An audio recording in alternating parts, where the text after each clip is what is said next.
Welcome to Shardcast, the Brandon Sanderson podcast. We're a bunch of mega fans giving you the news, discussion, and of course, a whole lot of opinions about Brandon's works and the Cosmere. I'm Eric, and joining me today is Grace. Hey, I'm Gator Girl. Also joining me is Evgeni. Wow, Ian looks weird today. A lot more attractive than usual. Exactly the same. Really, I don't see a difference. It's the hair. It's the flowing hair. Yeah. That's what does it. Yeah. Hi, I'm Argent. Ian has the royal locks, actually. Also joining me is Ben. Hi. I'm Overlord Jebus on things. On things. Okay, place. great. On things. Great. Just What Google it and you'll find me. are you on, Overlord Jebus, right now? Wouldn't you like to know? Oh, Okay. I already do.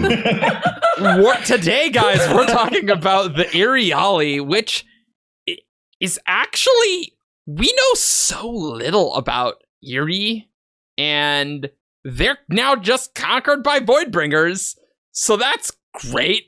Not conquered, an alliance. Oh, sorry. They're allied.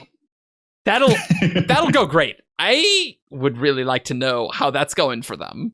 Well, The hopefully we'll find out. Voidbringers helped them conquer, like, a ton of land, so far I think they're pretty happy with it. Okay. So the Iriali, Erie is one of the Silver Kingdoms on Roshar, and it's also a current present-day kingdom, just slightly smaller. And they have their own ethnicity, and they're not native to Roshar. Well, as native as humans can be on Roshar. They're even less native than the Less others. native. They came in another migration? Yep. Yes. Yeah. And presumably from another place. So it wasn't just like stragglers. Yeah, from no, Ashen. we have confirmation they did not come with the Ashenites. Yeah. They came from somewhere else. Yeah. The third land. Oh yeah, well, we need to talk about all these things because the Iriali religion is crazy. They've been to a lot of different places, and It's like 3. And we also did. When did they turn up? Sorry.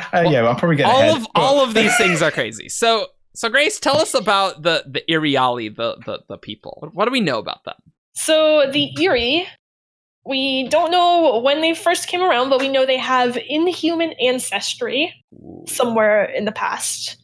And they came to Roshar as a separate migration from the Ashenites and somehow became one of the Silver Kingdoms during the Desolations. Neat. And then after the Silver Kingdoms fell, Erie split into multiple countries of Iri and Rira.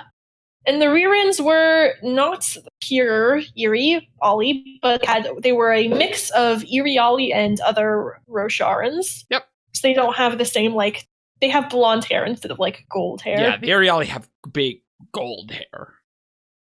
They're weird.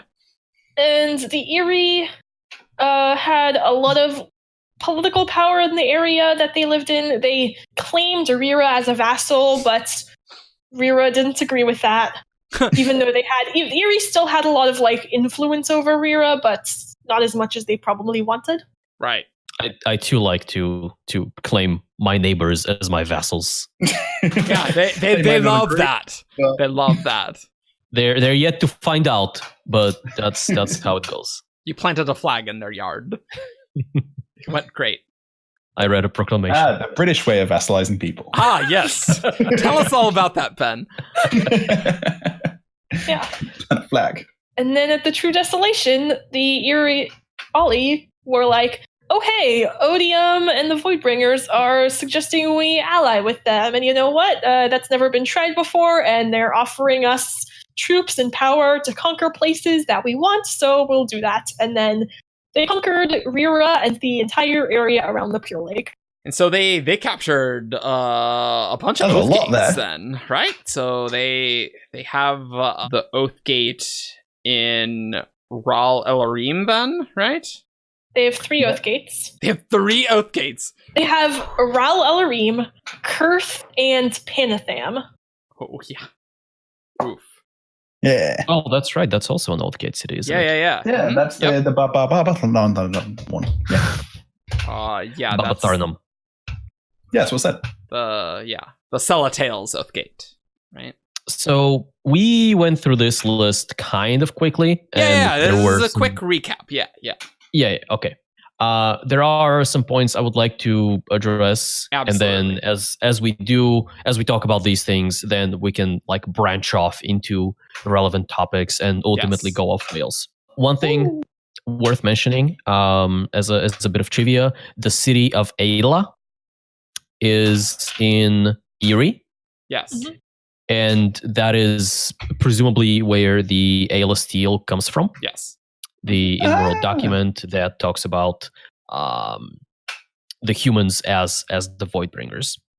And steel or steely is like a stone tablet or in some cases like a wall with carved text in there.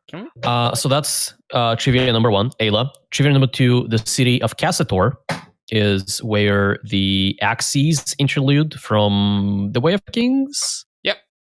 From The Way of Kings takes place. And so in the Cassator Bay, that's where we see Kusikesh. Right. That's how you're supposed to pronounce that.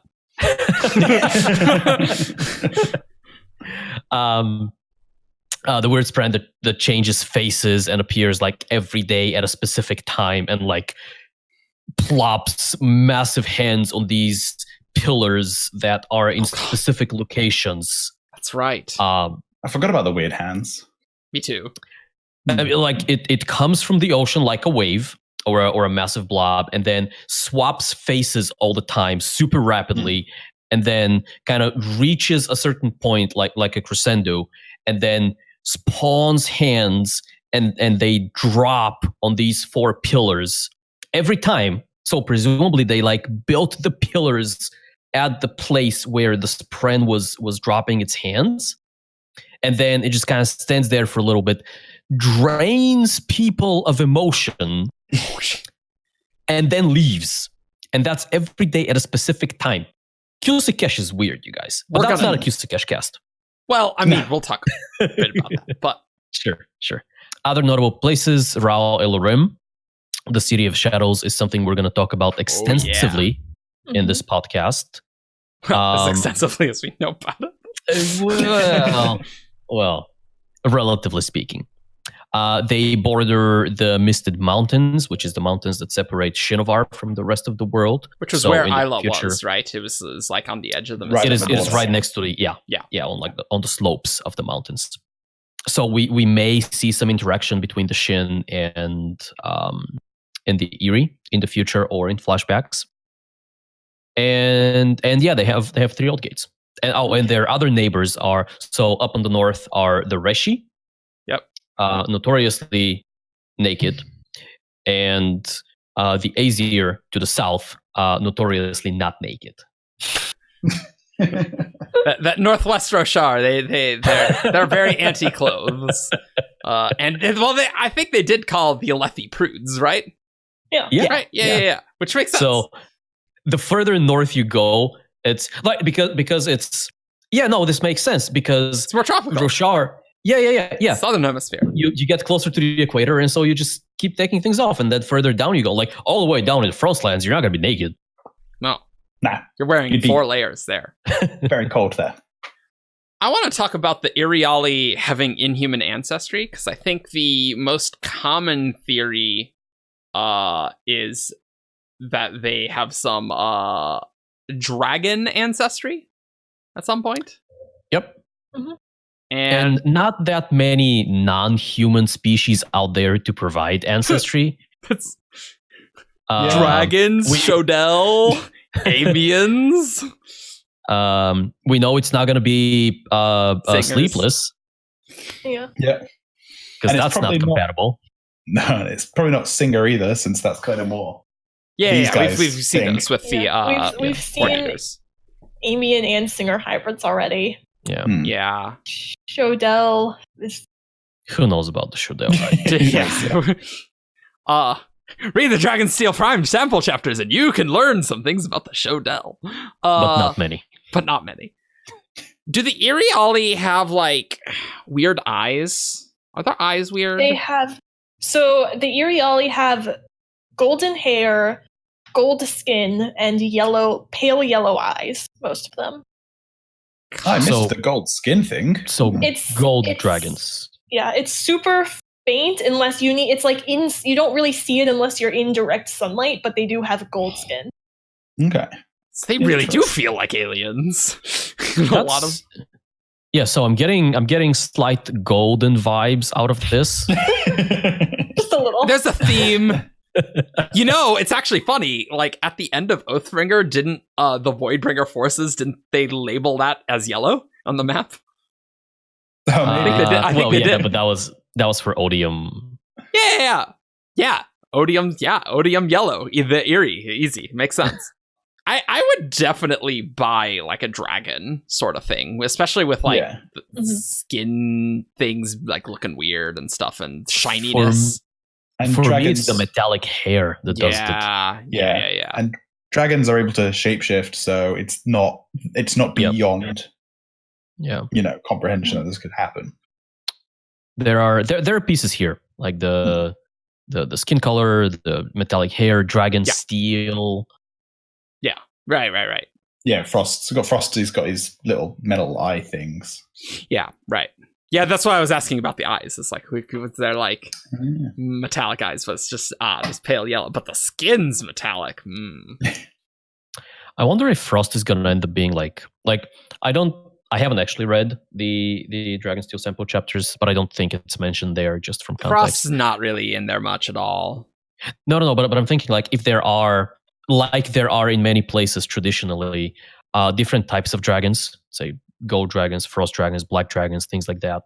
I wonder if it's gonna end up being the case that Frost is shockingly a frost dragon and the Iriali ancestors. I mean, he could have taken the name because he thought himself really cool. But the Iriali ancestors could have been like gold dragons, right? Yes, you're going or metallic dragons or something. The World of Warcraft approach. It's like yes, those were with the gold dragonflight. It makes sense. Well, but also like D&D and lots of places. Yeah. I mean, that's perfectly reasonable. We really know nothing about dragons and how they actually work. So sure, they have steel. Got that. Dragon steel done. They have something metallic. Yep. That's associated. they with fly. They fly And shapeshift. And shapeshift. Yeah. Sometimes they don't fly. Look, Frost could fly if he wants to. Caw. them. Flapping his arms around. Man, I'm just like, sorry, I don't want to get too distracted by dragons, but like, what if there's just like dragons just like chilling out on Roshar? And they're just like, Yeah, I would absolutely imagine that there are.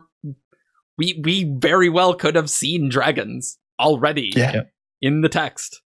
Probably not Frost. I was imagining like a bunch of dragons in their dragon form living on the other side of the world, and then it took me a minute to realize you meant like as humans. That was just a.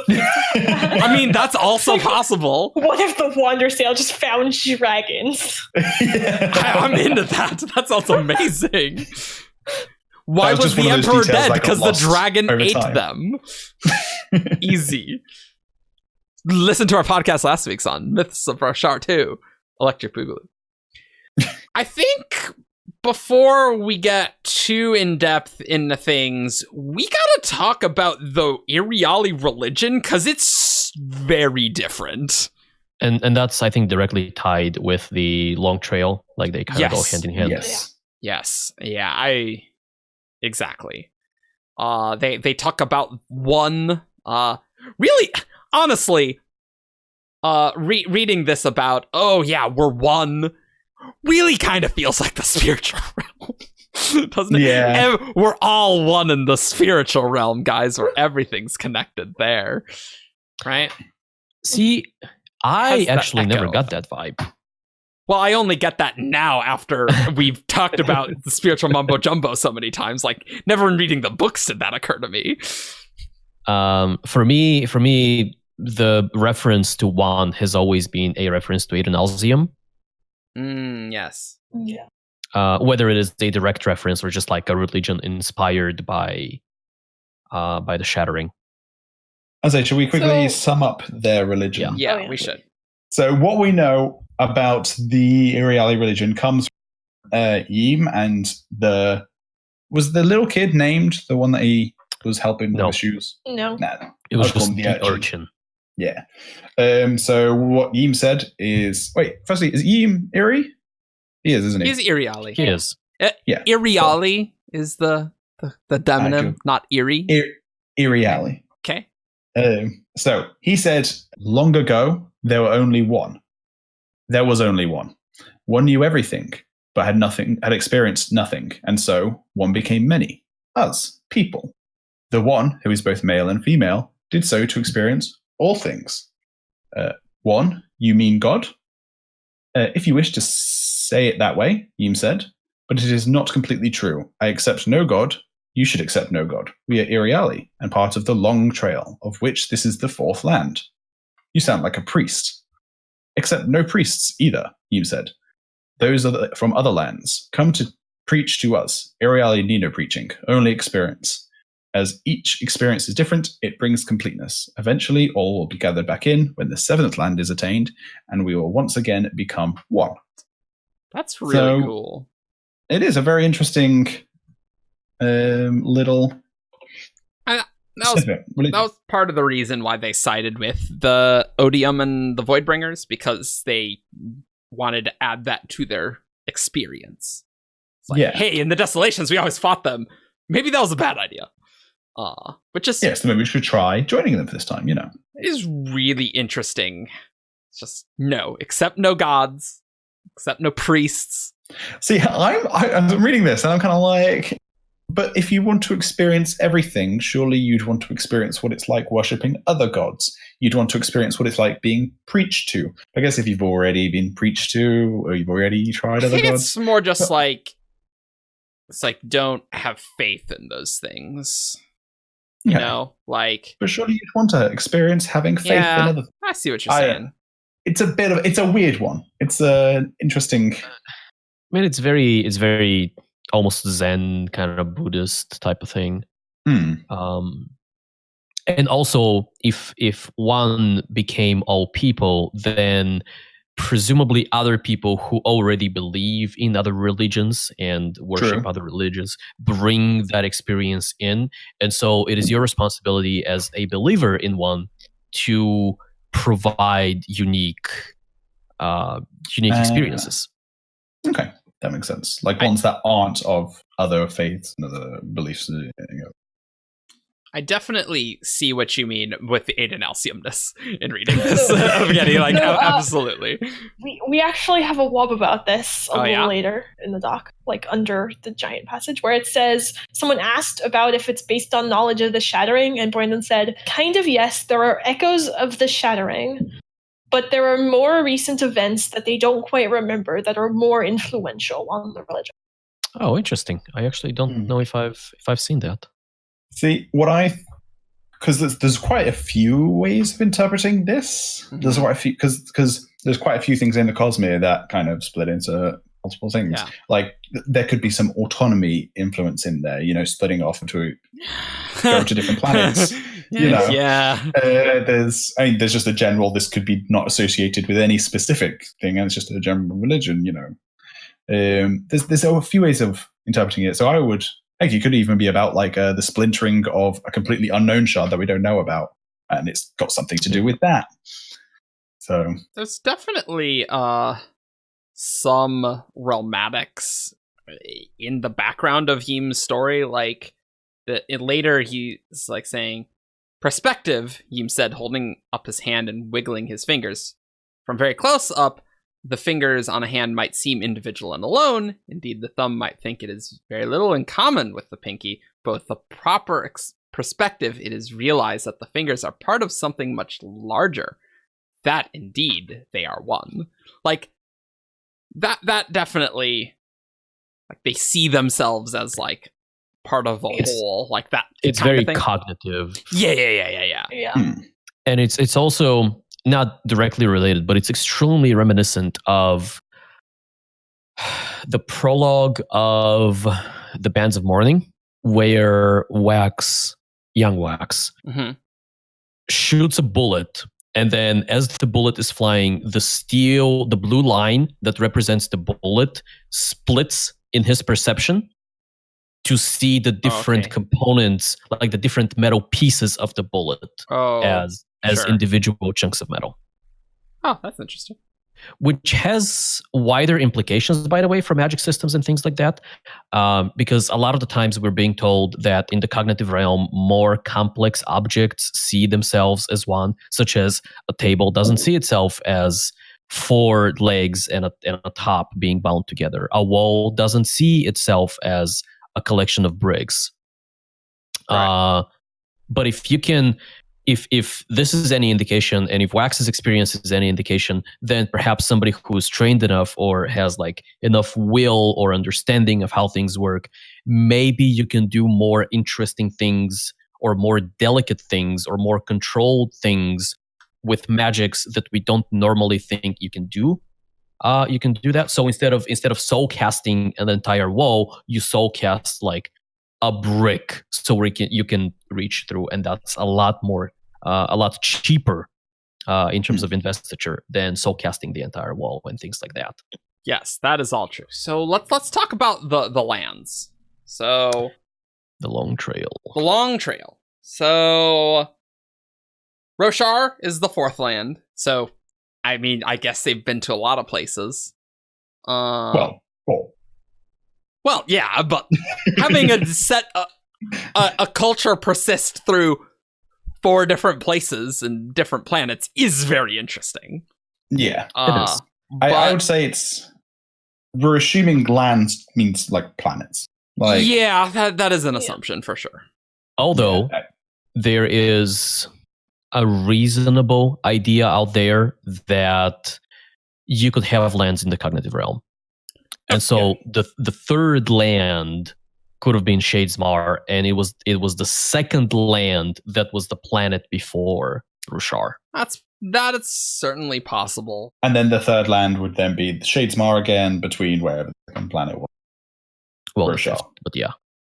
I don't like that, because if you follow that, so if 3rd is Shadesmar and 2nd is a planet, then the 1st land is Shadesmar. Yeah. Or some subastral. But I wanted to bring it up for completeness sake. Yeah. Really interesting how their religion isn't based on the shattering, because I feel like a common theory is like, oh, the 1st land is Yolen. I would say that's a reasonable It's a pretty reasonable. Yeah. But it could be that this religion came about afterwards, and they're like, we're in the 2nd land right now. The 1st land, was Yoland. And like they just have like very vague recollections of Yolen. I like that. Yeah. That's also possible. This whole thing makes me super interested to see the Iriali once we start seeing like space era Cosmere. Because they're still going to have, like, are we going to see them in what they consider to be, like, the 5th, 6th, 7th land? Yeah. Once they start traveling off-world again? Very recently, end of May this year, the Face Stealer asked on Reddit. So ever since I read your various tantalizing tidbits about the Iriali being not native to Roshar, I've been incredibly curious about this, especially considering that the other forms of humans of Roshar all originate from a different singular source, Ashen, unless there are more migrations that I'm forgetting. Are we going to get more info on this in the future? Anything, Tiny Crumb, whatever. And Brandon says, the Iriali story is one you should expect to be continued during the space age of the Cosmere, not in current storylines. Oh, I'm hyped. That's pretty cool. I definitely hadn't seen that one. Yeah, that's recent. Yeah.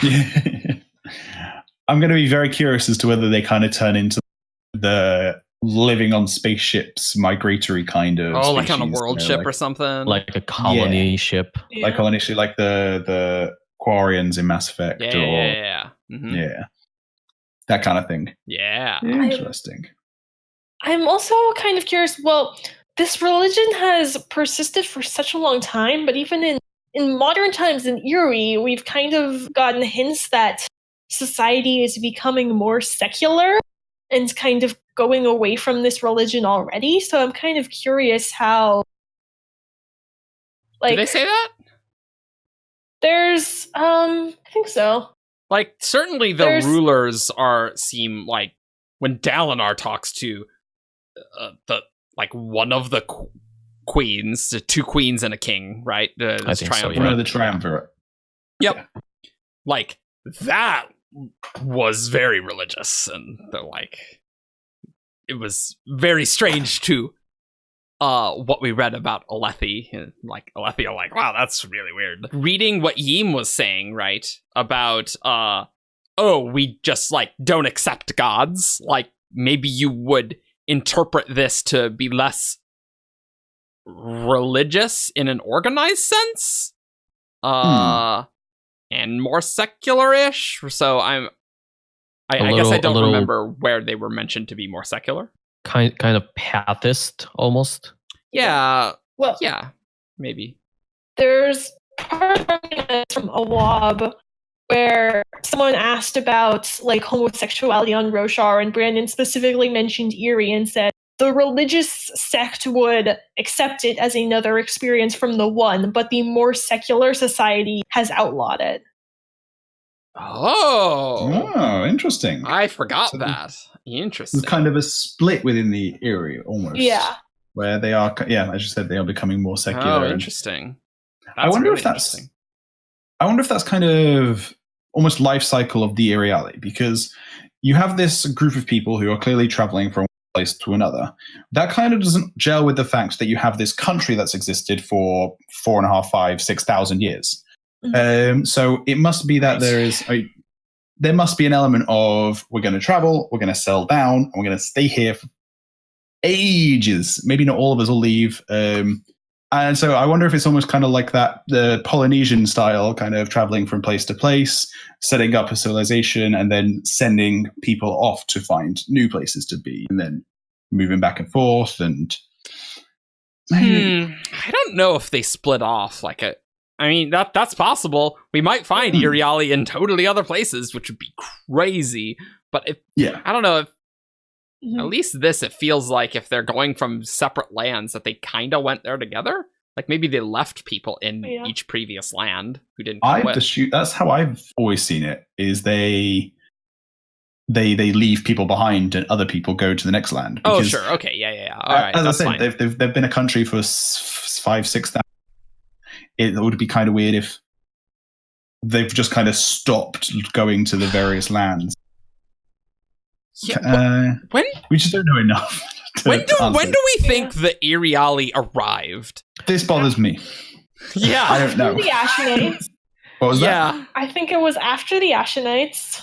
I think we can agree that that's the case. Yeah, it has to be, right? Yeah. It doesn't have to be, but if they arrive before the Ashenites, then the Dawn Singers' first interaction with humans would have been with, humans. Would have been with the Erie, right. And that's weird. Yeah, you're right. So if it was after, then the next kind of milestone we have to work with is the Silver Kingdom of Erie.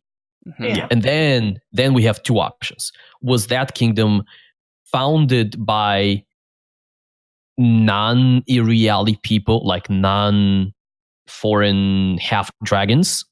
Or was it a purely human kingdom that then when the Iriali showed up, they settled in? And that's why they are now Iriali, even though they had a different name before, perhaps? This is hugely based on the timeline of that Ashen to the first desolation to the rest of the desolation. God, it is, isn't it, though? That timeline is so fuzzy, and it's like we have, the current theory is that it all happened in like one lifetime. No, it's not a theory. That's what Brandon said. The heralds came from Ashen, or like most of the heralds did, right? So, but then they could have become immortal in some way. But like it's fuzzy, and probably it's really not centuries, is what I'm saying. Yeah, and so it just feels very odd to me because what I could see is by the way, I love having a map behind me. Yeah, it's nice. I could see having like the first desolation where they came out and just swept over the thing, because of the fact that Rira has the kind of half Iriali, half non-Iriali kind of people. They maybe got as far as Rira, but then they kind of went to go to where Erie is, and there was like people already there, and they're like, oh, hey, maybe they just turned up, maybe they were just kind of isolationist and they didn't really interact with this thing as much. So you think it was between the original migration and the first desolation? That's where I would put it if I was a betting man, which I've learned not to be. See, I don't think that needs to be the case because I was going to say I would put it probably more in the hundreds of years between either like the first and second desolation, or maybe even like second and third. But I would put it, I think I would put it after that first desolation, where maybe humanity had like already conquered, and then the part of it and the Erie came, and humans were kind of like, you're human like us too, so we'll accept you as part of our group. It's any time from post-Exodus and right before the Radiance, right? Like, that's what it has to be. I want to say yes. Yeah, and that's several hundred years, maybe even like up to 1,000, 2,000. Well, no, because we knew that the first and second desolation would have. Yeah. We knew that the desolations were originally hundreds of years apart. So if it was, and the Radiants weren't in the first desolation, so it must be within that several hundred-year period. Well, I think there's probably a few desolations before Nohadon. Exactly. Because so it could be up to 1,000 years. Town, I think, says that Ishar has been looking at the nascent surge binders for a few desolations now. Oh right, yeah, you're right. And so in my head, the timeline has always been like the first few. Yeah. Like for some reason, I've got my upper limit is like 7th, 8th desolation, something like that. Yeah. Which is, I would say, between 1,000 and like 1,500 years, something like that. Something like that. Yeah, I agree. And so, like, the Iriali could have came in between those desolations or something and said, wow, these crab people, wow, there's a lot of experiences that we have not experienced here. Let's stay here, I guess. And, oh, right, there's these desolations. That's a little bit of a problem. And doesn't sound like escaping during a desolation is necessarily an option for most people. Really? Because... I've just realized there's an assumption we're making. Yes. About pre-arrival of pre-Ashenite Exodus to Roshar. And that is that the Singers populated all of Roshar. Oh, they must have, because there's an Oath Gate there. Ignore me. So the Oath Gates are radiant creations. But they're all in Dawn cities, right? Not necessarily. Well, what is a Dawn city? It's like it's not. Many of them are in Dawn City locations, but like, what does that mean? Could there have been more Dawn cities than that? Like, yeah. I'm just thinking maybe that Western Roshar wasn't very populated by Singers, mainly because the High Storms were really weak, so maybe it was really hard to get forms over there. So maybe they were. But like Isla was there, so they clearly saw them. Yes, Isla is on the Misted Mountains, and if the humans invaded over the Misted Mountains, then they were like, yo, we immediately saw you, right? Okay, never mind. Ignore me. Yeah. So pre-Nohadon, somewhere in there. Like, I think after First Desolation, and like, the Heralds are Heralds, right? And somewhere in those First Desolations, pre-Nohadon and pre-Radiance. One minor issue I have with this is the whole idea of desolations, right? Just that minor thing. if a desolation has already happened on Roshar, and like these are going to be events that will resonate through the history of the world. Yes. Like if you show up anywhere between the first and the second desolation, even if it's like a year before the second desolation, people will remember the first one. Even though it's been hundreds of years, because it's an apocalypse. Yeah. And if the Iriali show up any time after the first desolation, then why wouldn't they leave? Like, they will very quickly find out that this world is messed up. I kind of think it was between the first and the second for that reason, but because no one really knew after the first one that it was going to happen again. I think that's a good point. They thought the heralds had stopped it. That's a really good point. Are we using the first desolation to mean the humans murdering everyone, or the first time the fused came? I've been using first desolation to mean the humans coming and killing everyone, which is why I thought. Okay. Yeah. Right. I see that issue. I would term the first desolation as a time of great chaos where like there were humans attacking, but at some point they're switching. And I would say the end of the first desolation is that switch has occurred, fused exist, and the heralds have locked the fused in Braze for the first time. That's the end of the first desolation. So like the first desolation's like in my brain was always that it was quite a long and chaotic event. And like the second desolation is the first traditional desolation. Yeah, that's how I've always, kind of similar, but almost the fuse happened and that was a purely second desolation. Like the first desolation was just humans came and killed a bunch of singers and invaded the world. Okay, almost like it's like that the is first a reasonable World way of War. counting these events. Yeah, they didn't call it the First World War during the First World War. They didn't know that they were having a desolation. The humans were just coming and killing everyone. Yeah, but it was still an apocalyptic event. And so, like, calling singers, it... yeah. Well, I mean, yeah. See, this is what I'm saying. Like, there wasn't like a huge magical to it. Maybe there was, but not how the rest of the desolations were. It was just basically a big invasion. It was a big genocide. It was a big, horrible event. In my head, anything like the other desolations. In my head, the humans invading for the very first time is kind of like a regular war, a pre-desolation, if you will. Got a pre-game for your pre-desolation, you know? Pre-desolation, second desolation. Love it. the 0th desolation. Because arrays started 0 kids. Oh, yeah. Do science. And then the first time the fused kind of retaliate back, that in my head is the first desolation. But it's perfectly reasonable to say that to conflate these two and say they are a singular event, a single drawn out war. I mean, and that's the first one. Like, I just don't think that there would be like a centuries long break between those events. Right? Yeah. And there's no like time of respite between them. So it's just like a huge war. Like, yeah, you wouldn't call it the first desolation, but maybe you'd call it just the desolation, right? Okay. Something like that. And then that feels like a term that would have shown up later. Well, that's true. Yeah.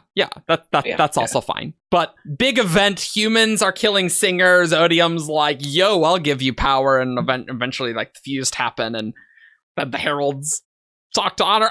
It's confusing. At some point in there, the Erie turn up. Right, but like, I think it's really a nice idea to say that maybe the Iriali came after that first time the heralds sealed the fuse in to Braze, and they haven't returned back. They're like, oh yeah, we did it. Good job, guys. And because Honor thought it was a great idea. And then Honor thought, this will stop it, but humans can break their oaths, right? Like, that was the whole point. They will surely never break their oaths. They said they do it, so it'll work forever. Honor. But like the Iriali, like, could have came at that point. I see that. Yeah. And they could have been like, oh, this is an experience we need to add, and well, we're here now and we have to fight. And also, Odium and the Fuse seem pretty good at controlling the perpendicularities in the desolation. Like that, they did that real quick. You can't leave, right? That's what I'm thinking. Like, maybe that's why they've hung around for thousands of years, is because they literally can't leave because Odium's like, I'm big and scary. Well, eventually they could, but like in that first desolation, the first desolation they're involved in, like they maybe some of them try to leave but they can't get to wherever the perpendicularity is at that time, and they're like, well, we have to fight, and then they join up with a bunch of other human kingdoms, and they fight in the Desolation. Yeah. And then, but if they were there for centuries, then their homes are there, why would they leave as well, right? Because I was going Speaking to say, cultivation's perpendicularity is just open. Like, Desolation ends, they can up and go. Yeah. Right. Mhm. Yeah, once the Desolation ends. But maybe it's just like they get involved too deep. And then it's like, well, suddenly we're a Silver Kingdom. I guess we gotta stay. or maybe some Iriali have already left. Right? Yeah, that could be, yeah. And the ones Right? that left are the ones that left over. That's possible. That is totally possible. I'd also like to say, you talking about them having to get to the perpendicularity, made me think that they came in a weird place. That's not as far as we're aware. The cultivation's perpendicularity is over here. I don't think you Honor's can say that is a Cultivation's perpendicularity was in Horneater's Peak for all 6,000 years or something. Yeah, true. Why wouldn't it be? I think shards have it's- some ability to select where they want it to be. Plus, we also know Honor's definitely moves. It would just be Honor's whether definitely Honor. moves. That's not a Did very Honor put convenient his- perpendicularity, though. But Yeah. like, Honors is weird. when Because we did didn't know if honors do that? For example, like, Yeah. like there's a lot of weirdness. I just don't think like we can assume it has always been in the Horneater's Peak since cultivation Yeah. arrived. I don't know if I'm willing to say that. Like, probably a while, but I think shards have some ability to select where they put their No, perpendicularity. Like, Okay, this but place even is where then, the power it was coalesces. somewhere. So it could have been that. So yeah, there's a few options. That could have been maybe cultivation moved it. Gotta maybe go Honor west, just closest to bopped Honor, it there somewhere. Oh yeah. Gotta make it extra weird. Oh, I I had love this gone- long tangent. I had gone weeks without being reminded of this closest to honor thing. I mean, west of Alethula is Urithiru. Okay, like No, it could I be understand that's the intent. But why is it closest to honor? Look, is it really honor, high. honor It's just because loves it's high. Yeah, it could Yeah, be. Honor loves chilling on that mountaintop. Even before Urithiru was there, he's just like, "Yeah, this is my throne. What's up?" And then he's like, "Yeah, let's make a tower city here." Because he had, visions of it or something. I don't know. This is where the spaceship is gonna land. This is where this no.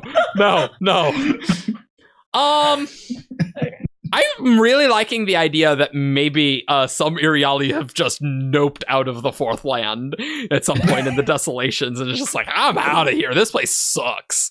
But like, They gotta find the fifth land. that's true though. Like, there is this splitting about the one, right? And I imagine lots of different people will feel lots of different ways about what experiences qualify, and some will be like, well, we experienced enough war, bye, or no, this is what we have to do, or something. And right, and But some here- would naturally. Here's the oddity about that. Uh-huh. So if let's say all or most of the Iriali, or the people who would then become the Iriali, show up on Roshar and go, well, this is now the fourth land and we are here for a while. If a significant number of them leave and go settle somewhere else, that's going to be the fifth land for them. Yeah, right. Mm-hmm. Yes. Which means that if the ones that were left on Roshar leave, they either have to follow the ones who already left so they can be in the same fifth land, or if they go somewhere else, now you have diverging definitions of what the fifth land is, and the entire kind of religion around one strikes me as a very monolithic, universal, hey, our entire species or our entire ethnicity considers the lands the same. I see what you're saying. I think it's possible for these groups to learn to have disagreements, especially hearing about, Grace, how a lot of the secular Iriali like banned homosexuality, but the religious side is cool with that. Yeah, I couldn't find that, by the way. It feels like could be a bit less monolithic than it seems, and if there are people who are left at all at a previous land, then there could be these divergent things. Like it is possible that like the first land went to the second land, but then some people stayed in the second land and some went to the third land, but there's another group who went to a different third land. Like, I think that's possible. We don't really know. I think it's possible. Yeah. I want to talk for a second about the seventh land. Specifically, let's talk about the seventh land. Why is there 7? Because seven's a weird number in the Cosmere. It's a weird number. It's and all I can think is, since it's talking about planets, then only thing I can think is it 6 major shard worlds? I know that term isn't very popular anymore. But then the 7th land is, I don't know, the end of the heat death of the universe, whatever. No, I mean, the 7th land could honestly just be the spiritual realm. Let's be honest. Yeah. Like, and so, I mean, what we've got. I'm going to name them. Assuming the first land is Yolan, because that's a pretty good assumption. All right. Then you got Scadrial, you got Nalthis, you got Cell, you got Roshar. There's no Vax in this. Vax. So. and then the heat death of the universe. So I don't think they need to hit all of them. Like, I mean, why did they pick 7? I don't happen to know why they picked 7, but like, it's possible. Like, the Iriali went from Yolan and then went to Vax. Ruin and Preservation went to Vax first. That place got wrecked, and then later they went to Ruin and Preservation went to Scadrial and made Scadrial, right? Like, I don't know. We could insert Vax in there. Maybe that influenced their religion early. Is like, that stuff that went down at Vax.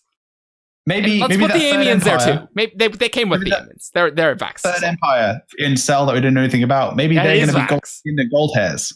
Like, see? But that's a thing that's possible, Ben. That's a thing that's possible. Boom. That is legitimately a thing that is possible in the Cosmere, that the third domain on Cell is legit just like Iriali. That's a thing that's a legit thing that could exist. Yeah. I'm glad that worked out quite nicely as well. That worked out into 7. Yeah. But then I don't think you can count planets, and then 7 heat death of the universe and say, looks good. Like, I don't think you can do that. And I'm so going to also ignore all the planets that don't fit my count. Yeah, like, come on. Such as major and minor are Brandon's. He's the one that gave us those words. Yeah, those like 2009, 2010 words of Brandon, those all work exactly the same now. Yeah, there's no problem with this theory. No. I like to imagine there's just like one Iriali scholar in Silverlight whose entire life's work is just like trying to figure out what the like different lands actually are. One of the lands could totally be something like Silverlight, right? Yeah. Like that could be a thing. Like, I'm digging the idea that the spiritual realm is the 7th land, though. It makes sense. It's where everything becomes one, so yeah. Yeah. Not excited about Mumbo Jumbo, but yeah. Oh, you're not? I love Are you Mumbo sure? Jumbo. Are you sure? I mean, there's just kind of like ascension thing, right? If you're going to the spiritual realm, that's kind of like you are ascending. Yeah. So it's a little bit thematic. Well, and obviously there's the idea of oneness. Makes sense that at some point someone would have had some access to the spiritual realm, or like they chatted up with a shard at some point and they could figure some things out. Why they assigned the 7th land to be number 7, I don't know. Just thought that was good enough, I guess. Maybe some kind of prophecy, fortune. Oh, okay. Yeah, great. Yeah. You said you didn't want Mumbo Jumbo, but you're bringing it in. All right, sure, yeah. Hoyd once told them once. Yes. Great, perfect. Bring all the Mumbo Jumbo in. Actually, they just talked with a dragon. Who am I kidding? Come on. The dragons are just this is the dragon just told them. There's 7 types of dragons, and you gotta meet each of them, and then you get all the gemstones in your gauntlet, and then, you get 6 gemstones, and then the 7th one is, after the Infinity Stones are destroyed. Easy. Yeah, done. Yeah, easy peasy. Evgeni's not pleased with this. I'm just waiting for this to end so I can like read WABs and stuff. So I finally found Grace's homosexual wob. I didn't know wobs had a sexual orientation. Well, this one's gay. Okay. Kappa pride. Much Kappa pride. That comes from Reddit 2017. Yeah. And That's right. The gist of the question is, how is homosexuality regarded around or across the Cosmere? Yep. And Brandon gives a bunch of examples which are interesting. Yes. Of note is that Roshar, for instance, has a lot of different perspectives on homosexuality. What? No, In wait. Erie- Roshar's big. Wow, crazy. How do crabs think about? In Erie, So many jokes. the more about crabs. and all of them are crabby. In Erie, the more religious segment, who believed that life is all about new experiences, would approve, while the more rigid modern secular society has outlawed it. Which is very interesting. It's really Which is weird. interesting. Yeah. And then Brandon goes on and talks about Azir, where it's about documents and forms and things like that. And then Vorin culture, and then pathism, and then don't even get me started on Bavadin's religions. Oh, great. Thanks, Brandon. I know earlier, Eric, you were saying how the whole like modern secular society felt kind of weird because of how the leaders were talking to Dalinar. You're right. I kind of think some of that might have just been an excuse. They were like, Well, that's we want true. to side with the Voidbringers. We think they can win. We'll just give them this excuse about That's- religion. That's totally true because it's like, the Alethi don't know what the crap we're talking about. So, yeah, cool. Also, it could be that one of the three rulers is quite religious and the other two are like more of that secular society, right? It's possible. Sorry. It's 2 kings and a queen. Sorry. So with 2 kings and 1 queen in charge of foreign affairs, so it could just be that one of them is the religious one and the other ones, are not. We have no idea how the government of Erie works. If there's a religious part and a rigid secular part, we have no idea. We have no idea how like most of these cities operate at all and how this government works. So do we want to talk maybe about some of the locations in Erie? Ral Elarim, City of Shadows. What a sweet name. Has an oath gate. Not to be mistaken with the City of Lightning. Yeah, Kurth is the City of Lightning, which also has an oath gate. Yes. Oh my god. Yeah, the Rashir oath gate. And Lift is from there. She's from Elarim. Is she originally from there, or Okay, did she that's a good point. live there? Like, I'm She pretty sure grew she- up there. because her mother is Reshi. Because that's she true. says that she never really she's never really met the Reshi. She grew up in Ral Elarim. Yeah, I'm pretty Okay. sure she. I think she was either born there or she moved there when she was like too young to remember, probably. That's Yeah. I agree with that. That seems reasonable. Although, why would anyone, aka Lift's mother, in their right mind, decide to move to a place known as the City of Shadows while she was pregnant or with like a newborn? It's the largest city in Erie. I mean, it's presumably the capital. right? Yeah. I mean, we don't know that, but like, Oathgate cities have a tendency to be capital cities, so that's what I Yeah. would go with. I could be, we could be prescribing worse reputation to the city than it actually has. Like, it may be just fine of a city, and the fact that it's called the City of Shadows doesn't mean that it's like super bad. And it was Isn't only it- Lift's experience that it was bad Yeah. there. Isn't it called that because all of the shadows go backwards in the No, whole city? those are Amiens. No. No.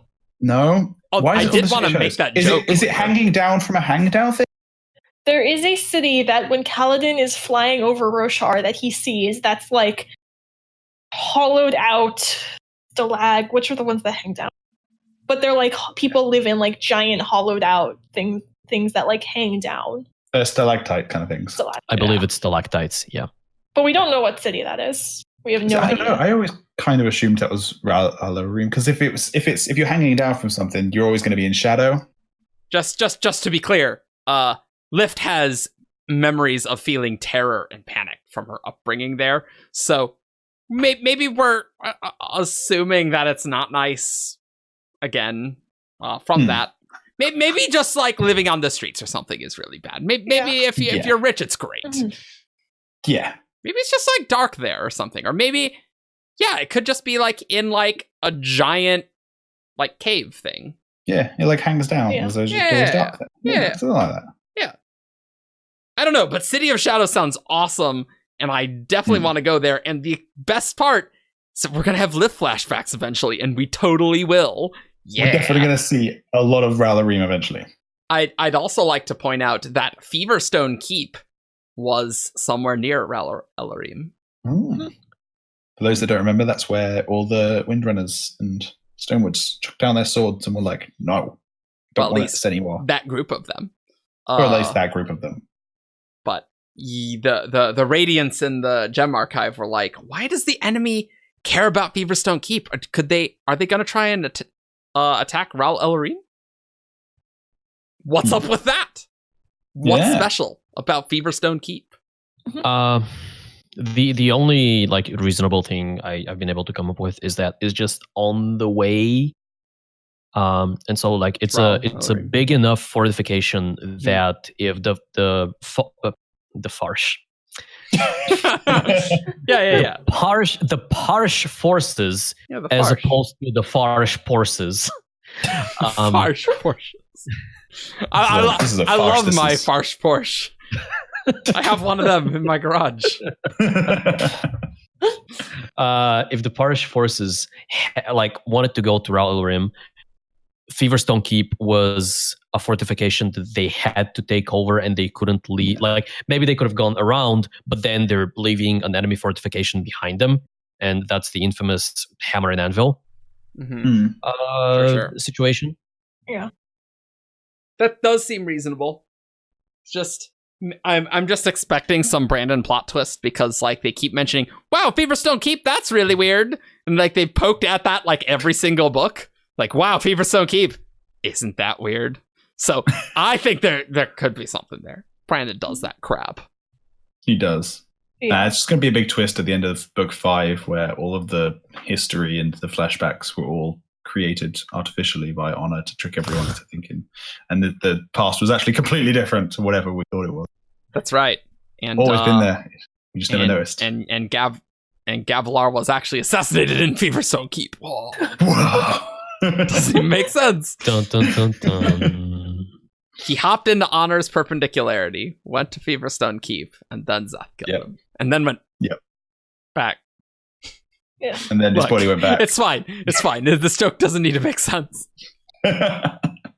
You want to talk about Kurth? Let's talk about Kurth. I do want to talk about Kurth. I made this outline just to talk about Kurth. You have 3 bullet points, so I'm really excited how much you want to talk about Kurth. Bring it. All right, Grace, hit me. There are less bullet points for Ral Elarim. That's true. So they are all excited about Ral Elarim, but a city that I am excited about is Kurth, the city of lightning. I'm into that. There needs to be more lightning in the Cosmere. I think it's criminal that on Scadrial, with all the ash, there is not more descriptions of lightning, because that would totally happen. Just saying. So it is the second Oathgate city that Erie currently controls. It was a city in Nerira, though it was the Oathgate city of Rashir. Yeah, that is totally weird about Rashir as the Silver Kingdom. Absolutely. What is weird? Well, I find Rashir the is location of Kurth super weird because if you look at the map and put Kurth on it, it is the most remote location possible in Rashir. You have a part on the mainland and then a string of islands, and then you have like another island that's next to Erie, and Kurth is on the island next to Erie. That's like really like the furthest, most remote point of Rashir. You've got like this massive island chain. Yeah, like if you look on the like a mainland on the Silver Kingdom map, most of the land in Rashir is like Biolethula. and Valhav. Whereas there's this tiny little bit that's brown. That is where Kurth is, and that's where the Rashir Oathgate is. That's weird. It's super weird. So let's display that Silver Kingdom map there. There's this little brown speck next to Erie on there. That is where Kurth is, which really doesn't really make much sense in the geography of Rashir, but maybe Honor's like, no, you're gonna be here. What's up? Or alternatively, like that northern area that Rashir had, which is like northern Yakoved in present day and like Herdaz and stuff, just wasn't that important, and maybe like that island was a very important center. And you know what? Maybe the Reshi were really good with ships and it was fine. Like, I don't know. But it does seem weird that it's not on the main Rashir landmass. And it's not even like that main island chain. It's like the furthest island out possible. Yeah. Yeah, it is the least Reshi Isle of the Reshi Isles. To the degree that until this was brought up after Oathbringer, I'm like, that never even clicked to me that island there is actually a brown color and is a part of Rashir. But it totally is. But it's really hard to tell. And so are the ones immediately to the north, and so are all of the Reshi Isles. Yep. It looks like Rashir, for some reason, got like all of the isles in that region. Yep. In fact, Yep. I think that's exactly what it is. Although it's difficult to say, because like there's this kind of long vertical isle that's a little south of Rao El Rim. It's not quite clear, but that looks orangish. Yeah, that looks more like that's part of Erie on the Silver Kingdoms map. So that's a very weird land split. Yeah, it is. The only theory that I have is that like I guess they were good at sailing or something. And they just were like, in some sense, like a lot of the Silver Kingdoms like share a lot of culture together, right? Yeah. Like the Makabaki kingdoms, they like, you know, there's similar cultural things, and they look towards Azir, right? Alethala, like, okay, yeah, things changed a lot, but they're Alethi. Whereas I feel like the Herdazians versus the Reshi are definitely distinct, and maybe the fact that the Oathgate was very far away from the landmass, and it's like, yeah, once the Recreants happened, that landmass of Rashir did not stay under Kurth's control really easily. Maybe. I don't know. There's no, like, even if you're good at sailing, it seems really dumb, doesn't it? This is like, let me see if I can come up with a good analogy. This would be like putting your fast travel point at the entrance to a location. It's like instead of in the middle of it. Just like, because you have access, like just because you are capable of like getting there, like let's say safely and somewhat easily, doesn't mean that you should, right? Because if you put the Oathgate in the middle of your kingdom, then half of your kingdom is still islands. Like you still need to like sail to go there, but you don't have to sail twice as long to like. Why? I have a theory, Argent. Are you ready? It is wrong. No. I have a theory for why the Oathgate was placed at Kurth. Are you ready? Yeah, it is a wrong theory. No, Honor's a dick. I don't know. I think that's a pretty good theory. To be honest. Honor was a dick. My theory is that perhaps the mainland part of Rashir, where Herdaz became, was a sort of a Singer stronghold between desolations. Oh, that's possible. Yeah, because I like that. we're attributing all the the Silver Kingdoms as like, oh yeah, we own this land. The Parsh are there. They're still fighting. They totally exist until the False Desolation and Biodomishram's imprisoned. Like, that's not necessarily a nice place, necessarily. There could be a lot of places where singers live and have cities and stuff. Yeah. Evgeni is very unhappy learning that Kurth is where the Rashir Oathgate is. This podcast was a mistake. You didn't think that this would be about Roshar and geography and the Oathgates, but it is. Now you understand why I wanted to design a podcast where I could talk about this specifically. Is this the only thing you want to talk about with Kurth? Yes. Okay. Lightning's cool, you know. Why is it called the City of Lightning? I don't know. We don't know. We have no idea. What do we know about Kurth? That's Yasmin thought there was an Oathgate there. Yep, and there is. That's it. You know, looking at the Silver Kingdom map, just look at that Silver Kingdom map again. It's still on screen, guys. If you're on the video, Valhav's Oathgate is Vedenar, which is the south coast, right? Yes, that's where it is. Alethala's Oathgate is like middle in the east, Kolinar. That seems very reasonable, by the way. Yeah. And that north, basically center. Well, yeah, right.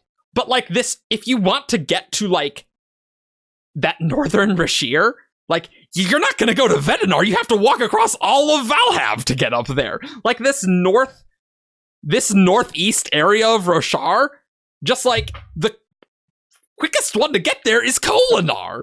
Like this seems like an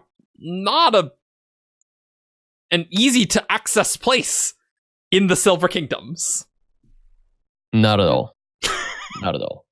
Yeah. I like the idea that maybe a lot of singers are there, though. How else would they have mated with the humans there to make Herdassians? I mean, it makes sense.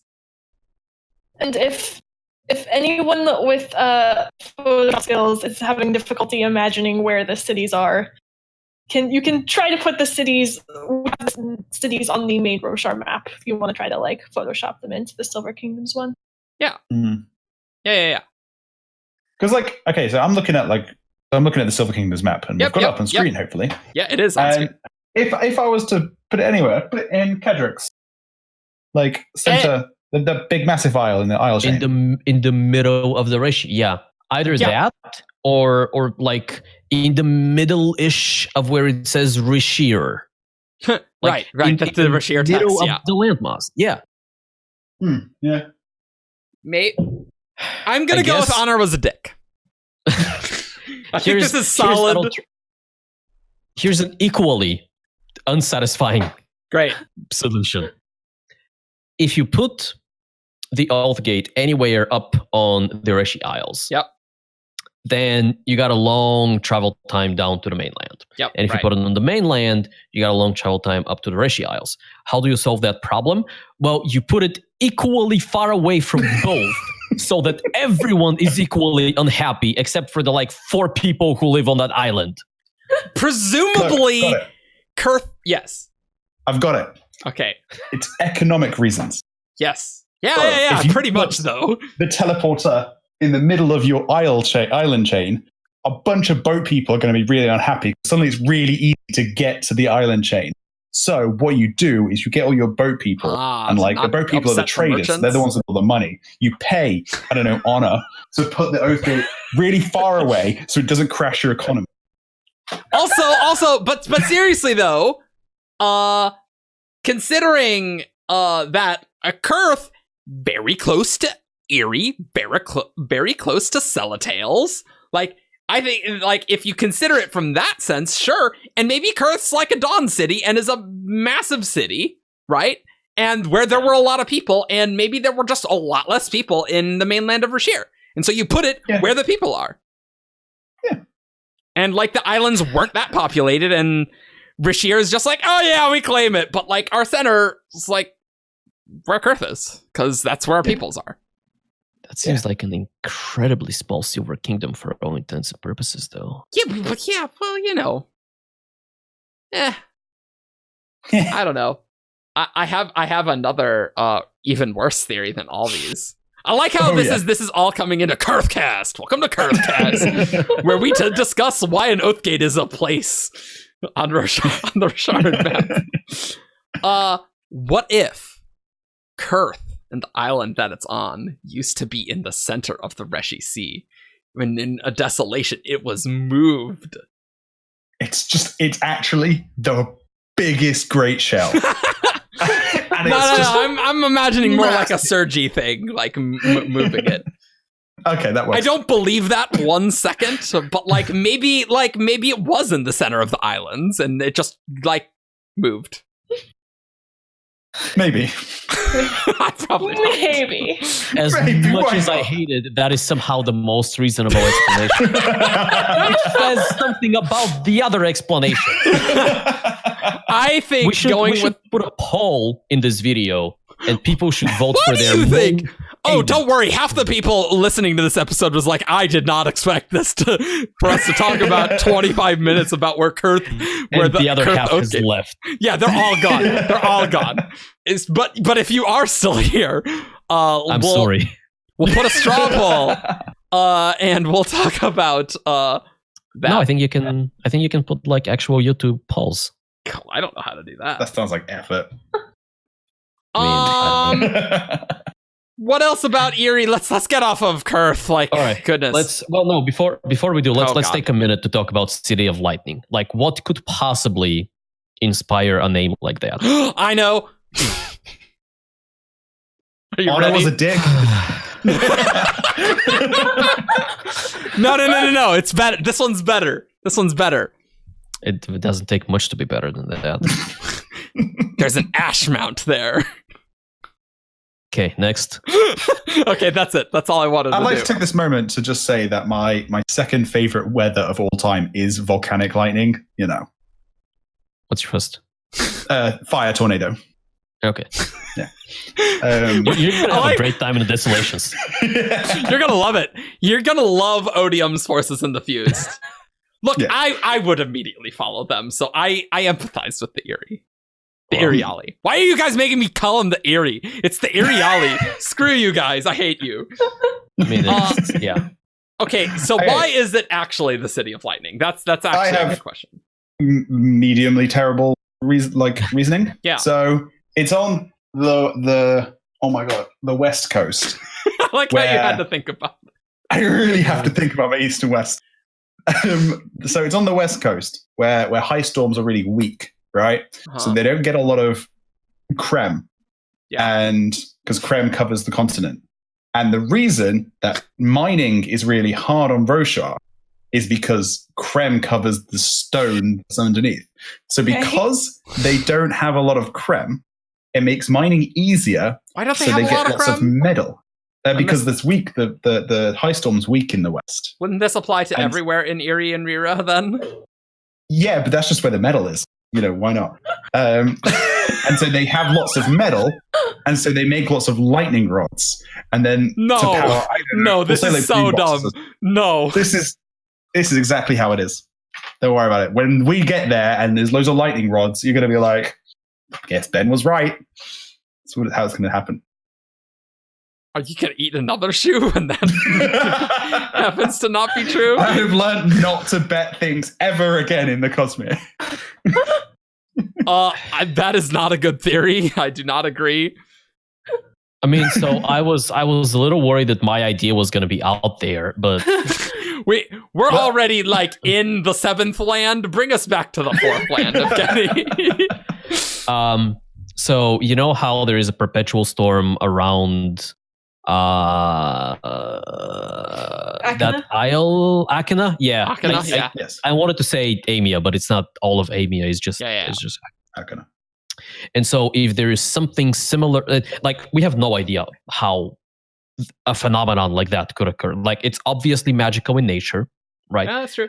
Because it's less of a storm. Like it's a storm, but like there's the entire Isle is like the eye of the storm where it's real bad outside, and then the moment you cross some threshold, it's instantly calm. And so, you know what I love about this theory? Oh, sorry. Go ahead. Yes, tell me. No, go. Please continue. Well, I'm upset because I know you're going to say something terrible, not because you cut me off. Oh, okay. Well, in that I'm case, wondering if Eric and I had the same terrible idea, but keep going. see, if Oh, no, the that's even Oathgate worse. is in Kurth and they have to seafare, and your theory's right, then it makes even less sense because leaving Kurth is a terrible storm. And so there is this storm there, but it's not necessarily the violent winds and rain and things like that. It's just perpetual, like lightning hitting the ground all day long.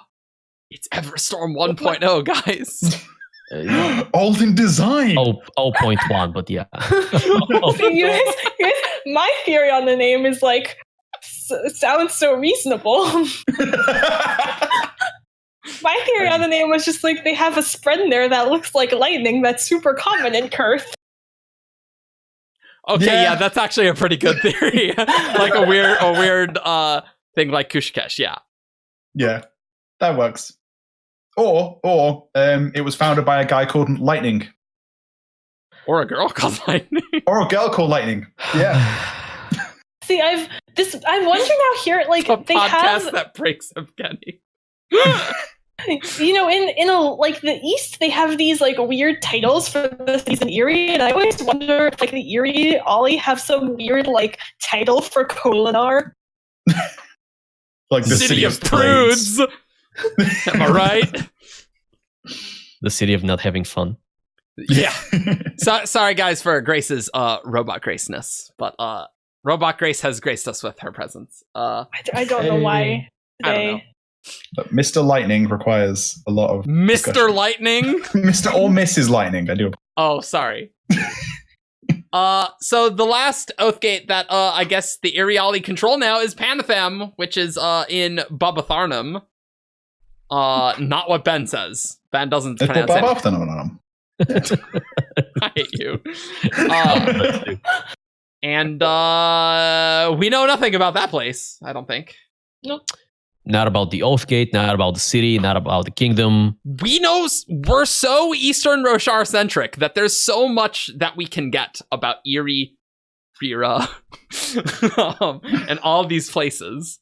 And also thinking about where Kurth and the Oathgate is. If you imagine that Kurth had a high population, I imagine when the Recreants happened that I can imagine that there would be a split in Erie, and like some people would be aligned with whoever lives in Kurth because it's right there.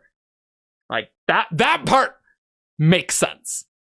The rest of the location of the Rashir Oathgate makes no sense. But like, if the Oathgate is there, I do believe that Erie would be split into a piece, and there would be like this Rira nation, right? Like that makes sense. yeah. Okay. One thing that started bothering me just now is, I mean, Reshi is obviously what Rashir turned into. Yep. Well, part of it. I mean, like, linguistically. Yeah, sure. The same way Alethkar comes Sure. from Alethula. I agree. And so one way, and this was touched on by other people who like touching things, one way we can What? solve this Kurth problem The Kurth Is- problem. The Kurth Thanks. curse. the girl. This podcast was a mistake. It's the best One way we can podcast. solve that is by making the kingdom essentially the sea with all the islands. And so the land mass is actually like mostly irrelevant. So it's like maybe farming territory, or they don't have something that they want or they need on the land, and so they want to be on the sea, or they are like the Thalen, who are notorious seafarers, and so just settling on land is not something they do. Like maybe they have ports along the coast, but they don't actually occupy the land, and Yeah. it's theirs in name, but it's like jungles or whatever, the equivalent. That reminded me of like before Honor closed the Oath Gates they could get to the cognitive realm. And the Reshi Sea would just all be land. And maybe Rashir just like had a lot of people there. What? You could settle in Shadesmar in the land part of it if you want. Oh, Right? And you okay. could just go to the Oath Gate Okay. and get there until Honor locked them away. Like, maybe it made more sense before Honor locked it away. And now we're just like, wow, this location's stupid. But maybe, like, people walking from other places are just like, wow, there's this giant, like, sea. This is nice. Okay, so... in okay, Shadesmar, yeah. it's land. So the Rashir isn't really the Reshi and all that don't actually live in the physical realm. They're mostly in the massive landmass. Well, I don't know about that, but, Reshi like, they Well, could have something. settlements there. Like, Yeah. If that's something they relied on or consistently interacted with. So we know that Alethala was the Silver Kingdom of War, essentially. Yep. Yeah. And all the Silver Kingdoms had functions, and the High Princes now kind of inherit those functions. And I don't have the High Prince's titles right now, but if they are in some way direct parallels to the functions of the Silver Kingdoms from old, then if there's like a title that matches, like, essentially, there's High Prince of Information, but like maybe Rashir was the Silver Kingdom that most interacted with Shadesmar. You have the big Honor Spren city is not actually that far away. I think it's like in the equivalent of Baba Tharnam. So you have access to that. Obviously, Silverbrand, Celebrant is far away. Look, I like Silverlight, okay? But I kind of like that. I can see that if they had more interactions with Shadesmar than the other kingdoms, then it makes sense. Yeah, like, Yeah. you just telling me about, like, maybe it includes the sea. I'm like, but it could include the sea in the cognitive realm. That's much less dumb than our other views, to be honest. I feel like people would be annoyed if we didn't mention the great shells that the Reshi live on, that move around. Yeah. Reshi Sea. Like, so they do inhabit the sea itself because they live on giant great shells that around the sea. That could work as well. Welcome to not Erie Cast, but Rashir Cast, where we talk about Rashir and the details changing of the name of this podcast is definitely Iri and way too much about Kurth. That's the title. More about Kurth than you thought we could talk about on this show. More about Kurth than we thought we could talk about on this show. I expected this. I've thought about this before, so this is not surprising to me. Grace has the weirdest small obsessions. So my fellow Shardcasters wanted to put us back on the rails, but we need no rails.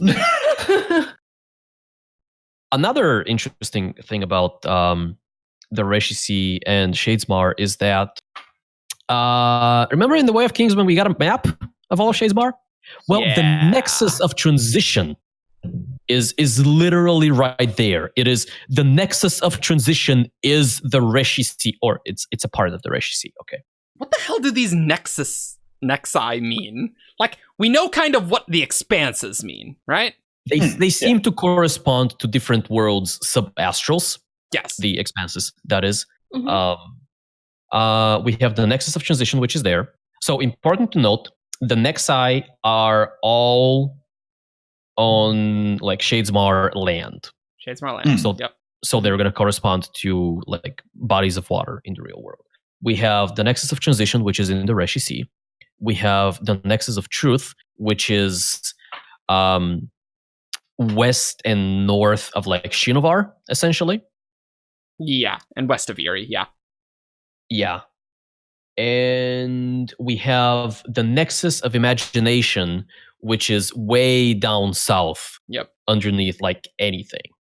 Nexus of Transition is right in that Reshi Sea. And these mountains on the Shadesmar map seem real tall. These are the tallest mountains. So maybe my whole thing is like, let's inhabit the land. It'll be great there. It's like, those look like real big mountains that you probably wouldn't want to inhabit. So, And do you know what? Do you know where Kurth is? Right It's- down in the center of that massive landmass. yeah, you At can see least- the at island of least Kurth right there. Well, except it's going to be the Lake of Kurth. Yeah, right. True. Yeah. True. But I Wait, imagine that seems like a problem. well, I mean, there was a bridge to the Oathgate at you just Yeah, go Dana. first. that's true. That's true. But yeah, so if you discount all the mountains in the Nexus of Transition, because maybe it's like difficult or dangerous or they're mountains, okay? Are they just mountains? Mountains are just Yeah. like they're still part of So the if you take the rest of the land, like the flat-ish land, then Kurth's position is it's not ideal. Like you can put it a little up north. Yeah. But that's where you have the small islands, and you're not gonna put your old gate on like 1 block by 2 blocks, like city blocks island. Yeah. You said And blocks, so- and I thought you meant Minecraft. I was like, I mean, 1 block I by could've- 2 block island. Oh boy. I could've. I'm making the point that they're tiny. Yeah. So maybe there's something there. I really want to ask Brendan about Kurth now. Now all the listeners who are still here are like, wow. That was totally worth it. Was it? Or at least Or- you're like, Or wow, or, what's going on with Kurth? Or that was totally kurthed. somehow I'm going to fit this into the title. Shardcast, In the description because you're outlets. kurthed. Yep. What else do we have to talk about? Erie? Let's go away from Kurth, okay? Let's go away from Kurth. Let's never go back. Actually, I do want to see Kurth because I do want to know why it's called the City of Lightning, and I can only presume that we will eventually go there.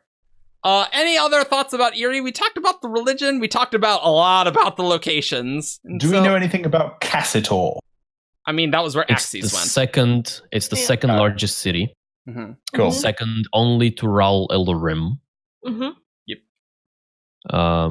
And I think we Who's the covered cash? pretty much everything there. I think Grace can talk to us about how they walk around naked there.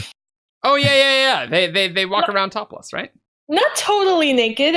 When Axes has his wrap stolen, he is arrested for public indecency. But Well, topless, yes, they do walk around. That actually makes sense given the more strict secular culture. Is like you were naked, no, right? Like in prison, No. right? But yeah, No. they're often topless in Erie. I guess it's very tropical, so it makes sense. Yeah.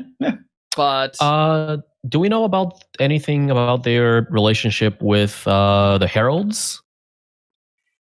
I imagine they don't believe in them in like a religious sense. I thought they were considered pagans by the Vorons because they didn't Yeah. believe in the heralds. That That is was my It's pretty recollection. explicit. We do not accept to the gods. Yeah. They don't- Yeah. I mean, they're probably the most realmatic aware people on Roshar, I mean, I would maybe. say. Like as a general average knowledge of the realm. Technically, I mean, both groups of humans came in an exodus, presumably through Shadespar. So True. Uh, it's true. Interesting bit of world building. They paint their skins Oh with like colors and patterns. Patterns, you say? Which may be like an interesting visual considering their golden skin. Yeah. Mostly yellow eyes is something we brought up. Metallic hair we brought up. We probably can't do a podcast on Erie and Riera without mentioning that Evie was rerun. Oh, yeah. Yep. And in the Iriali, we're still bitter about Dalinar. Because they had a very, very small amount of shard plate and blades, didn't they? Yeah. Yeah. And it's- Although really like any kingdom that's not Alethkar. Yeah, pretty much. we really don't know why Evie and Toe left. They just ran away. We don't Well, really they- know why that happened. Either they stole the plate or people were trying to take their plate off, is what I thought. I think wasn't there like maybe their father died or something, and people were gonna take their plate or something. I really don't remember. The fact that the Rira consider what they did as Alethka stealing the plate makes me think they did not have the plate legitimately. And No, they were I think they leaving did have the plate legitimately. No, I think they did have it legitimately, and it was essentially the government trying to seize the plate that rightfully belonged to Evie. Legitimate. Oh, okay. Oh. I think Evie did. Yeah, they did have it formally, and they just went to Lefkar to protect it. But there's like some story beats there that we really don't know what's going on with that. To be honest. Oh, as another note, we still don't know what happened to Toe as well. He's still alive and kicking. Isn't he in Herdaz? Last we heard of him, he was up in Herdaz, just chilling in like a villa or something. Yes. Yeah, chilling in Herdaz. Maybe we'll see how that worked out for him when next book when the war is in Herdaz or something. Yes. Mm-hmm. The random Herdazian general, the giant enemy crab. Yeah. We know that Window was potentially looking to bond with an Iriali matron. Yep. We don't think that the stump was Iriali, do we? I don't think we know that. I don't remember. Stump was okay. Plus, she eventually ended up being dead. Well, not an edge dancer, so there's a wob on their appearance. Mm-hmm. And it's a long one, and it involves a lot of back and forth about like if Brandon had any influence on casting characters for like a Stormlight TV show or a movie or something like that. The choices he would make, and keep in mind this is Brandon settling with the reality of Hollywood. This is not necessarily how he envisions things, right? But he says that he would probably suggest they make anyone from Shin, Erie, or Rira, so along the coast, look Caucasian. They're not exactly that, but a race of strange, golden-skinned and haired people who also aren't native to Roshar, and are different from the Caucasians of Shinovar. Might be a little too odd. Fair. Rirans are a mixed ethnicity. So Adolin could be cast white because he's half Riran. Right. And that's about it. Well, I totally forgot about the Iriali gold skin, which is neat. We've learned a lot about Erie this episode. We've learned a lot about Kurth. Or really, we thought a lot about Kurth. We didn't really learn a lot about Kurth.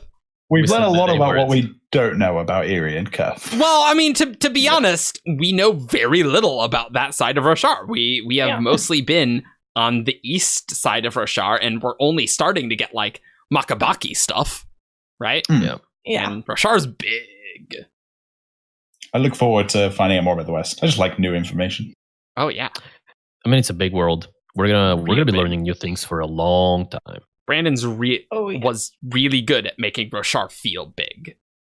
Mm. Well, guys, after all that, let's get over to the Nexus of who's that Cosmere character. This character is from Roshar. Menace, Tien, Talm, Braze, Void in drag on a horse. It's time for who's that Cosmere character. Caw.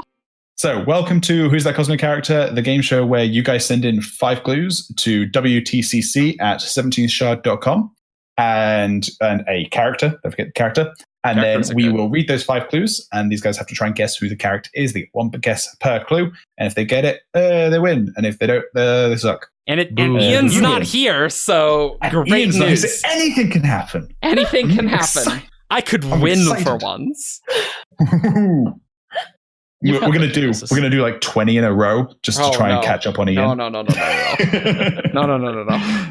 Okay. And you know what we'll do, Evgeni? We'll go Erie.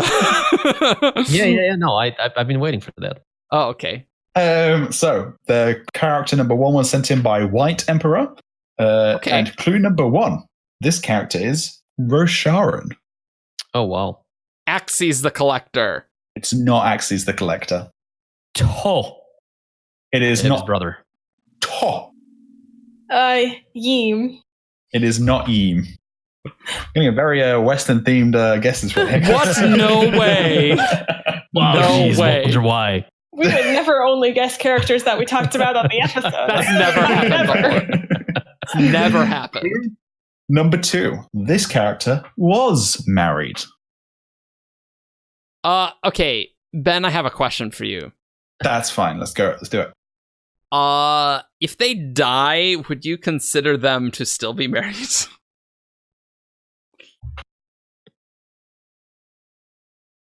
I would say, as an example, someone who was married and then died, I would say they were married as past tense. Yes. Evie. It's not Eddie. Just had to, get that. We've had this clue like a couple of times, and it always read like the requirement for quote unquote was married to me means they were part of a marriage in the past. Like beyond that, anything goes. So they could still be married. They could be married to a different person. So they could have died. Should I? Okay, I can rephrase this just to clear up all of these. Yeah, that'd be great. This character is no longer married. Okay. Okay, great. Because it's like, should we think about the was a lot or not a lot? Because some people like just automatically default to past tense, right? So like that's the thing. Yeah. Eli Sadius. It is not Eli. Teshav Kal. It is not Teshav Kal. Wait, did Character General Call name- die? When did he die? He died. Did he Pretty die sure in the he died. Battle of Narak? What is Think it? so. Radius, yeah. Yeah, and his son as well, or is his son the one? No. Demetrius That's the mentioned? son. I just remember because like at the start of Oathbringer, she's in a meeting and she's like all sad and trying to hide it. Yeah. No, he's in Irithiru. What? Okay. Yeah. Someone died. I don't know. Someone tell me that. I thought Call's I don't totally know. I don't still remember. alive. Yeah, what? Clue number 3. This character is a scholar in a broad sense. I would definitely say they are, but it's not like the main thing they do. I mean, there's an obvious guess here. Are Is there? thinking of the Ardents in the Reshi Isles? No, I wasn't. Yeah. I'm trying to remember if Kaza was married. No, I don't think Kalsa was married. There's no evidence that she was married. Well, she does make like oblique references to her early life, Yeah, but I don't think that I was don't one think of them. she said that she was married. So I'm gonna take the easy route and throw in my guess as Navani while I think about stuff. It is not Navani. Okay, That's a good guess. Inadara? It is not Inadara. Remind She married? listeners who Inadara is. It's just one of the Ardents who was at the Battle of Oh. Narak with Shallan. Yeah. She's the one who gives Shallan a lot of crap for Yeah, essentially being this upstart youngling who doesn't know anything and yeah. you're believing in legends and myths. I don't know if she Oh. was actually married. I don't think that's true, but you know what? I needed a guess, and I was trying to think of scholars. Okay, Ardents really should not be married for the most part, should they? they can marry other Ardents. Yeah, that's true. They can do that. They can marry Oh. other Ardents. They're the Oh ones yeah, that marry people, because why not? Capsa was talking about okay. I am trying to remember if this is married or Just Just say it go with anyway. your go with your heart. Okay, I want to say like Joshim or something. Was it like the male correspondent of Yasna, who is a Varistilian Oh. and a baker? It is think it was- not. But good I guess. want to say it's like Joshim or something. I know who you mean. Okay. Cool. Clue number 4. This character is an assistant to a powerful individual. Oh, it's shoot. It's not shoot. Is it Nora? It is not Nora. Who's Nora? She's either a scion or a vizier. Vizier. Yeah, a vizier. She's like the who big served- honcho. Yeah. It was Noura. Yeah. It's not her. Nope. Shoot. Nice try. I don't know if she's married, but like it's reasonable for the other ones, I think. God, this is gonna be so obscure. Is it gonna be so obscure? I'm not going to say anything. I was going to say something, but I'm not going to. I mean, you can. That's allowed. I thought you'd get it out of that, and the fact you've not makes me. I think I shouldn't say anything more. I mean, you looked like you thought we were gonna get it at that. Yeah. Again, I'm bad at this game. So Can you read this one again? So this character is Rasharan. No, just this the fourth clue. Oh, just the fourth clue. This character is an assistant to a powerful individual. Assistant to a powerful individual. I have an idea, but I'm blanking on the name. Oh, Rasharan? shoot! Rasharan I know who was it is. married. I know who it is. What was the third one? Is a scholar, but I'm a bit like Scholar. iffy about Argentagia? It is Argent. Yeah, that's exactly what I was thinking. I was like, oh, right, of course. I got it, but I could not remember her name. Yeah. It was like as soon as I was thinking like, oh, I know who it is. Yeah. I didn't remember that she was married actually though. Yeah, she's actually mentioned that. I remember that detail because she mentioned it. She mentioned being like married before. Cool. Yeah, and then clue number 5 was this member was a member of the diagram. So this character's a member of the diagram. Yes. So you definitely would have got that. I really like how the clues get like that. That was a well crafted one. I like those that. were good clues. And I like. I take a little bit of the issue with Rasharan, but but there was so many Rosharan things to pick that that wasn't that helpful. It was more in this case. Yeah. The others definitely make up for it. Yeah. Azrotagia is Tervangian's assistant, head, basically. Yeah, like main assistant, really. Yeah. Also old time like childhood friend. Yeah, childhood confidant. friend. Yeah. She Very calls cool. him Vargo. Vargo. Very cool character. I really like her. Yeah, I was she's trying cool. to remember her name, and all I could remember was a Vargo, and I'm like, that's what she called him. That's not her You know, name. I think if you would have just described what it was, Ben would have given it to you. I would have, but then I knew. Ben is nicer than me. The thing Yeah, is if you had started describing it, I knew for a fact Argent would get it like immediately. So that's why I wasn't I think if just start someone's describing like it. describing a thing, like Well, Yeah. if she had started describing the Yeah. character, I would not have like. Okay. we don't get to Stolen her guess. interrupt. Yeah, Okay. like that's your guess. Right. So the next one. That was well Is- done. I like that. That was a good that was one. a That was- good Who's That Cosmere Thumbs up. character. I also forgot that Argent hadn't guessed yet, so I thought I had more time to think about it. Yeah, only I guess because I guess something. You know stupid. me, I'm silent but deadly. Like a fart. Yeah. All right. So next I'm one. also gaseous. Fargent. The next one was sent in by, I think they were saying their name is ATM. They've just written ATM at the bottom of their email, so I'm assuming they want me to call The them character's ATM. ATM. Okay, so clue number 1. This character is dead. Evie. It's not Evie. Tien. It is not Tien. AT. It is not AT.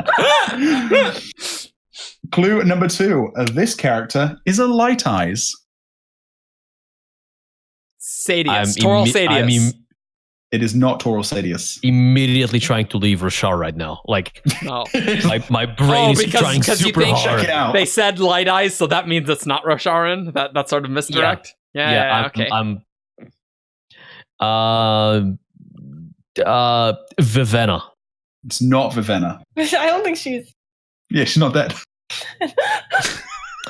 Oh, we had a clue number 1. I'm gonna Well guess Elokar. It is Ooh, not Elokar. That's good. That's good. Clue number 3. This character only appears in The Way of Kings. So it is Rosharan. I mean, it could be. No, they all show up in other books as well. Which random light eyes dies? I have 2 potentials, and I'm gonna go with Capsule. It is Capsule. Oh, I was going to guess Yay! that too. Oh, well, you know what? I was going to guess Adretagia last time. What was the other guess? I'm curious. Oh, I was like trying to think of like a Light Eyes who like ran the bridges or something, and who Yeah, like the I was- wife ran it, but like I think he died, but maybe he didn't. I don't remember. Lamaril or something Lamaril, like that. yeah, Yeah, or Lamarol. I was still trying to think about people who died at the final battle of the tower. Like, if there were any those are like good. named That's characters. that's good. Prowess but I was of just Cal. like, dead only way of kings, Cabsol. Because I remember, because until we updated the Stormlight nav box, Cabsol was in there for a long time. Which, like, post Oathbringer is like, he doesn't need to be here To be there anymore. Not So, that yeah, important. No. Yeah, clue number 4 was this character is an Ardent, and clue number 5 was this character likes jam. Yep. And likes Shallan and tries to murder Yasna. Yep. I like Capsule. Capsule was a cool character. Did you try and say Casbo?